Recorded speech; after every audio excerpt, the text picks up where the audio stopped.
আমি খুব আনন্দিত যে কাকসা হাই স্কুলের অ্যানুয়াল স্পোর্টস মিটে আসতে পেরে।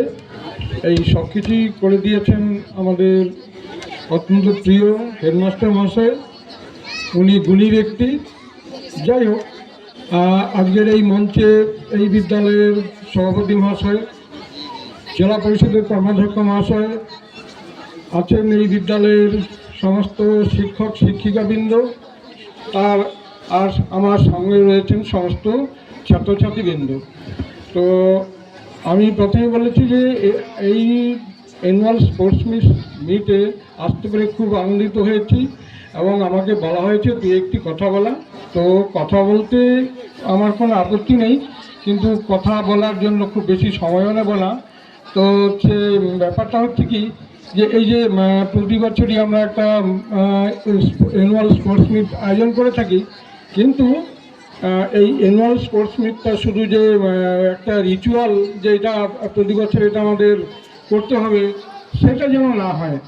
আমি কেন বলছি এটা, আগে আমাদের প্রাথমিক থেকে স্কুল লেভেল অবধি হাই এবং হায়ার সেকেন্ডারি খেলা এবং ক্রীড়া একটা কিন্তু পাঠ্যক্রমের কারিকুলামের অংশ ছিল। সেটাকে আমাদের শিক্ষা দপ্তর এবং আমাদের সরকার সেটা 17 সাল থেকে একটা অন্য নাম দিয়ে কারিক্রমে অন্তর্ভুক্ত করা হচ্ছে। শারীর শিক্ষা, স্বাস্থ্য এবং শারীর শিক্ষা। স্বাস্থ্য এবং শারীর শিক্ষা প্রত্যেক ক্লাসের জন্যই একটা আলাদা করে কারিকুলাম তৈরি করা হয়েছে, বইও তৈরি করা হয়েছে প্রত্যেক 1 থেকে 12 অবধি। আমি এটাই বলবো যে এই যে খেলাধুলা এবং শরীরচর্চা থেকে আমরা হালকাভাবে নিলে চলবে না।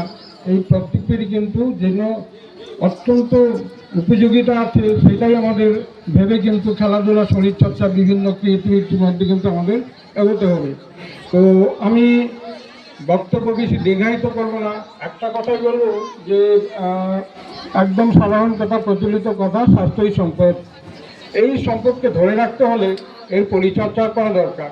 এই পরিচর্যা করার জন্যই কিন্তু আমাদের পাঠ্যক্রমে যে বিষয়টি ঢুকেছে, খেলাধুলা এবং শারীর শিক্ষা, স্বাস্থ্য এবং শারীর শিক্ষা, এই দিকে কিন্তু অত্যন্ত ধ্যান দেওয়া দরকার।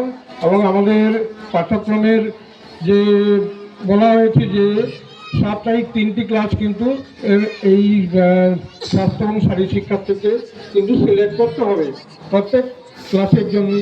এবং আমাদের বিদ্যালয়ে যে স্টাফ প্যাটার্নগুলি রয়েছে তার মধ্যে কিন্তু একজন ফিজিক্যাল এডুকেশনের শিক্ষক নিয়োগের বন্দোবস্ত কিন্তু আছে, প্রত্যেক স্কুলেই আছে, হয়তো কিছু স্কুলে নেই, সাময়িক কিছু স্কুলে হয়তো নেই, হয়তো আগামী দিনে হবে। শারীর শিক্ষার সত্যি তো একজন ট্রেনার ছাড়া কীভাবে ছেলেমেয়েরা কোন দিকে যাবে, কি শিখবে কি শিখবে না, সেটা সত্যি ভাবনার বিষয়। এবং প্রত্যেক স্কুলে একজন ফিজিক্যাল ইন্সট্রাক্টর থাকা উচিত, ফিজিক্যাল এডুকেশনের টিচার। আমাদের সব বিদ্যালয়ে নেই, পরিসংখ্যানটা বলতে পারবো না, কিন্তু প্রত্যেক স্কুলে থাকা উচিত যদি স্বাস্থ্য এবং শারীর শিক্ষাকে আমরা ফুললি ইমপ্লিমেন্ট করতে চাই।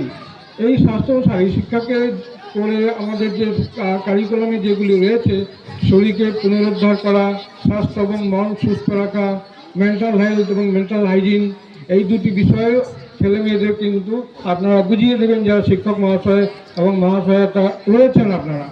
কারণ ওই ছেলেমেয়েরা কিন্তু আপনাদেরকেই সবচেয়ে বেশি ভরসা করে, সবচেয়ে বেশি শ্রদ্ধা করে এবং সবচেয়ে বেশি বিশ্বাস করে। সেই জায়গাটা কিন্তু আপনাদের মনে রাখতে হবে। এদেরকে সকলকেই আপনারা সমানভাবে টিচিং দেবেন।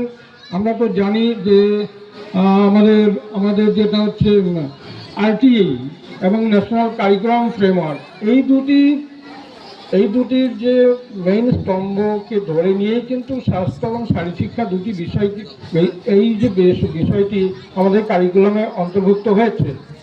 আমরা অনেক কিছুই জানি, আমাদের বিভিন্ন সময়ে আমাদের শিক্ষা জগতের বিভিন্ন যে কমিশনগুলি গঠন করা হয়েছে, এবং লাস্টে যেটা NPE 2020 সেখানেও কিন্তু একটা কথা বলা হয়েছে যে এক্সেস, ইকুইটি এবং কোয়ালিটি।